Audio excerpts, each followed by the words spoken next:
Here comes a new challenger! Hello there everyone, and welcome to another Smash analysis, this time on a stage, being the Northern Cave. And so we're just going to be discussing, can the stage be a legal stage or not? And right off the bat, I'm just going to say this, I really hope it becomes a legal stage, because here's the thing, this stage has no hazards. Alright, all it is this flat platform, these two platforms on the side, and some people may say, oh, well, it's just Kalos. But in my opinion, this is even better Kalos, because even though it doesn't have the walls like Kalos, right?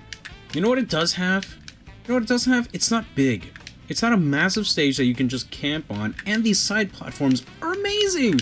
Look at them! They're so short to the ground, it's so cool. Alright, it's like Battlefield, but the platforms are on the side, like small Battlefield. Like, this is really cool. The only thing, the stage's only gimmick is, well, it's very pretty looking. And is that going to be a hindrance? Well, let's talk about it. So, right off the bat, we have this whole background sequence, of course.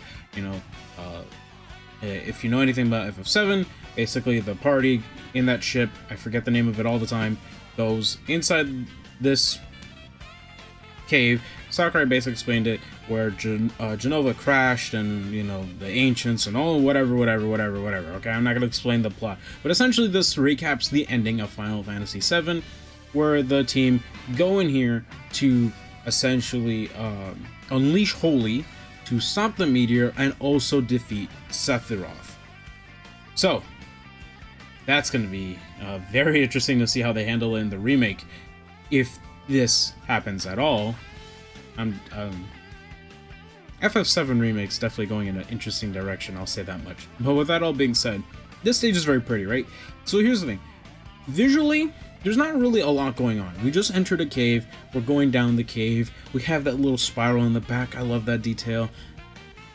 So we keep going down and down and down and down. And then, I don't know where it becomes Dissidia, because you have all this glowing stuff, you know, I mean, obviously this is based on the time where you fight all those Genova forms and all that, whatever. Alright, I'm trying to remember. Alright, you know, essentially this is where that thing happens, right?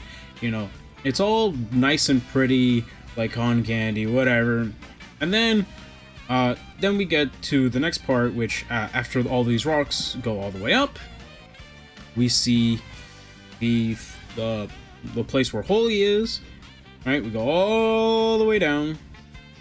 You see Holy right there, about to be unleashed, right? And as it's unleashed, the stage essentially goes up from the cave, and then you see Holy trying to stop the meteor, along with the live stream. Whatever. I'm not gonna explain it too much, right? So essentially, you see all of this happen here, right? You know, the party try to escape. It is what it is. There's meteor, 7 seconds until the end, but what will you do with it? We'll see. And so the party, they leave, and then this is where all the visual noise happens. So this is where it all happens, guys. You see this? Like, it all turns red, it's all murky and stuff, and then out of nowhere you see the live stream starting to appear to try to stop the meteor, because, you know, Sephiroth has mommy issues and decides that he's cool with this. Of course, he stops. You see all this happening, then it flashes, and then boom, we're back to the beginning. Now, that is the entire sequence of the Northern Cave, and in my opinion, I don't think it's enough to ban this stage, personally speaking. Alright, I'm going to give you an example of a stage that does something similar that I can't really show.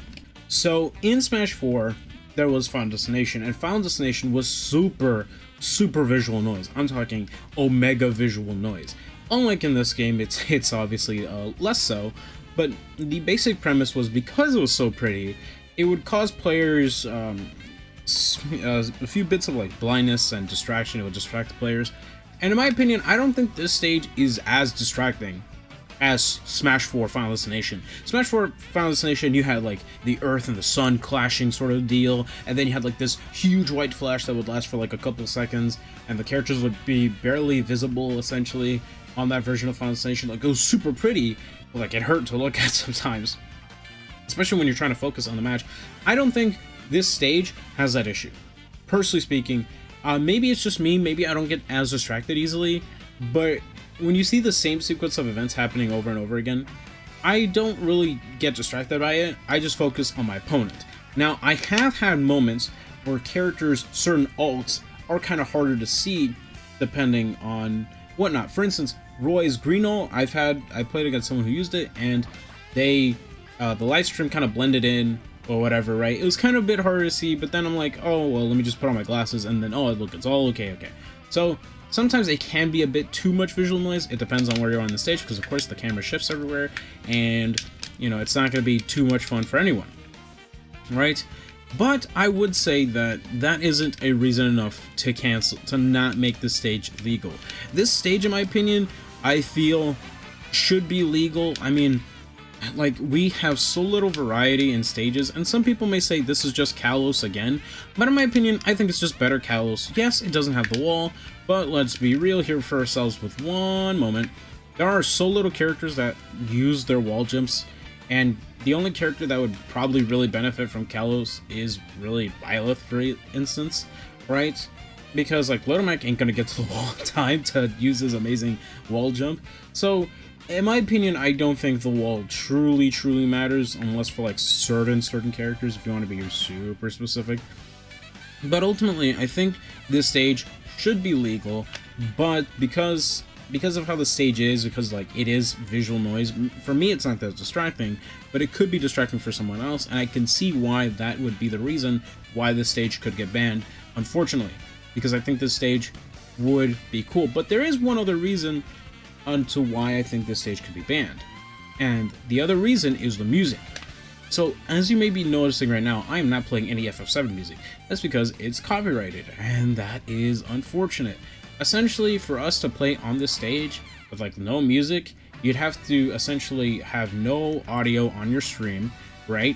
For this stage, the players can hear it, right? The players can be able to hear it, they can hear the music, they can hear everything, but the commentators can't, the people on the live stream, like the people who are spectating, can't, etc., because some of that music is copyrighted. I've had copyright claims because I used a bit of FF7 Average Children for One Winged Angel, so just know that when it comes to music, it's going to be an issue. But again, you can just mute the game audio for the stream. The players can still be able to hear it, and then there you go. It wouldn't really be an issue, in my opinion.